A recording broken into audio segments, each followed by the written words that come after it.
Hello, my guitar playing friends. Today we're going to talk about a really cool way to play the guitar called Travis picking. Now, you may have heard of Travis picking, maybe you haven't, but you probably will recognize the sound. It kind of has a sound like this.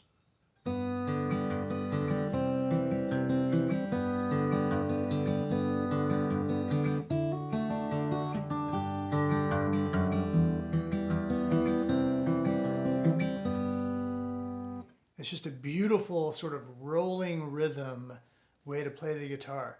You might think of it as the finger picking equivalent of strum pattern number 4 that we learned, that kind of driving beat.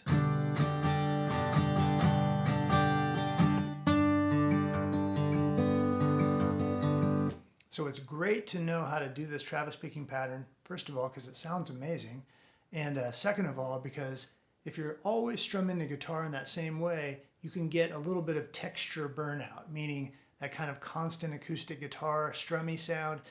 But then if you switch to finger picking, it can just be so wonderful. So we're going to learn how to do this. By the way, it's named after Merle Travis. I don't know much more than that, other than that I assume that he played using this method. But let's talk about what the absolute essence of Travis picking is, and then I'm going to show you 3 basic Travis picking patterns. Travis picking in a nutshell is playing your thumb on the beat and alternating between 2 strings, like this. Or maybe 2 strings right next to each other. Why don't you try that actually real quick? Just kind of maybe brace your upper fingers here on the upper strings and just try, pick any 2 strings you want and just alternate between them. This is a 4/4 pattern. There are certainly permutations of Travis picking that you could use in other time signatures, but it's basically a 4/4 type of pattern. So you can think 1, 2, 3, 4. So that is the most important part of Travis picking, believe it or not, is just simply using your thumb on the beat. Thumb is going to be your most important finger. Now, some people do Travis picking with just 2 fingers, but I'm going to show you the 3-finger method, where we're going to use I and M as well. I'm going to go ahead and put Travis picking pattern number 1 right up here so you can see it. This is a 4-string pattern. As mentioned, the thumb is alternating between the 2 bottom strings. And then you're going to use middle. For this particular structure, you're going to use the middle on the 2nd string, and you're going to use index or I on the 3rd string. So if the essence of Travis picking is the thumb being on the beat and alternating between 2 strings, the other essence of it is M and I playing in between those thumb beats, like this.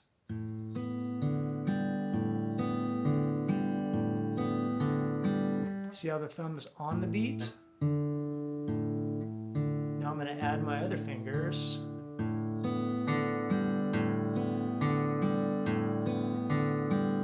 So this is Travis picking pattern number 1. You can use any 4 strings on the guitar. By the way, the thumb can skip across strings while it does it.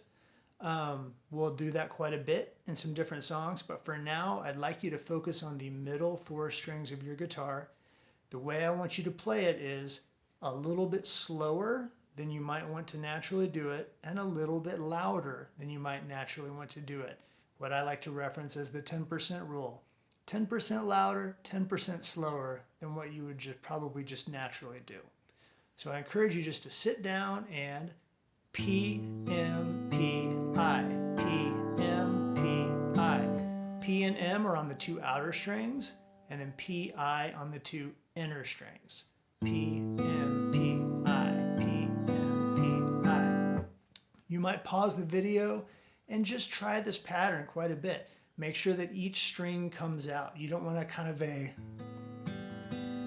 where you can't hear all of them. Make sure all of them are very, very audible. All right, so hopefully you've practiced that a little bit. Now we're going to turn our attention to Travis picking pattern number 2.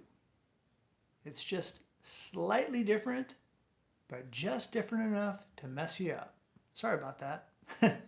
So what we've done on beat 1, you can see that on beat 1, instead of playing PM with 2/8 notes, we're now playing them at the same time. So P and M are going to go like this. Try that just by itself. The 5th string and the 2nd string, they're right together. Then the whole rest of the pattern is the same as Travis picking pattern number 1 that we already did. All right? So kind of watch this slowly. I'm going to count the beats. There's 4 beats. The first beat is now a quarter note. The second one is the 2nd, 3rd, and 4th are 2 sets of 8th notes. So it's going to be a little bit like this. I won't even do a chord yet. Ready, play. 1, 2, and 3, and 4, and 1, 2, and 3, and 4, and. Now let me tell you what the most common mistake by far is that people do on this pattern. They do not wait on beat 1.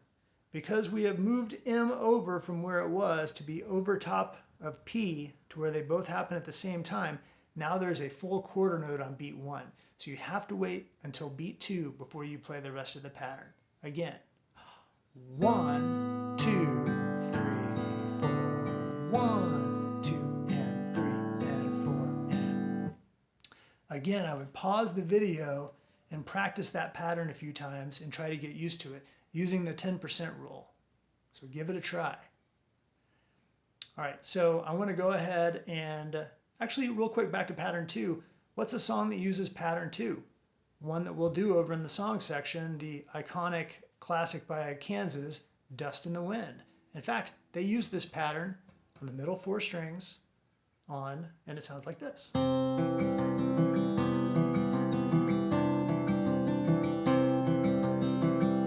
Okay, and that whole intro, they do a Travis picking pattern. So you'll really enjoy learning that one, I think, over in the song section. So let's go ahead and move on to Travis picking number 3. Why did I pick these 3 patterns, by the way? Number 1, honestly, is kind of more to learn how to do it. Number 2, that we just learned, is used a lot in many different songs. Number 3, I've noticed, is also used a lot. And again, it's just different enough to mess you up a little bit. You're welcome. So the only difference between Travis picking pattern number 2 and Travis picking pattern number 3 is that on beat 1 now, we are not going to hit M at all. We're simply going to do P, and that's it. So it kind of makes it like this.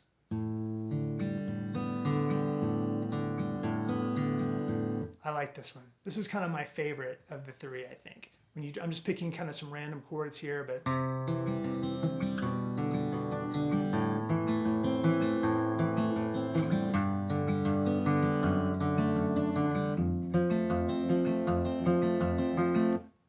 you might even have noticed I started to mix and match a little bit. I'll use pattern 3, and then maybe for a measure I'll use pattern 1. As you get used to them, you can do all of them.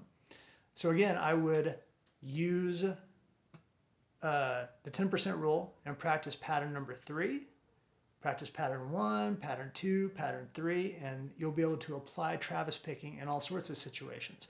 You can even use it in songs where it's not originally used. Hey, you're the one playing, right? You get to make up the rules a little bit. Maybe you're playing a song that goes G. Maybe you're playing Brown Eyed Girl. Hey, where did we go? Oh, sorry, C, G, and D. But you think, yeah, but I want to do it in a more folksy way. Hey, where did we go? Down with the rain. I don't know my words. But anyway, you see how that's great? You can just apply Travis picking to songs that are in 4/4. The key is you have to figure out which 4 strings to use.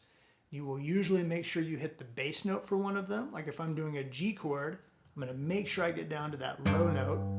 And you could use the 5th string, but usually with a G chord, I alternate between the 6th and the 4th string because I think it sounds a little better. It's the root and the 5th of the chord. We'll go over that in theory at some point.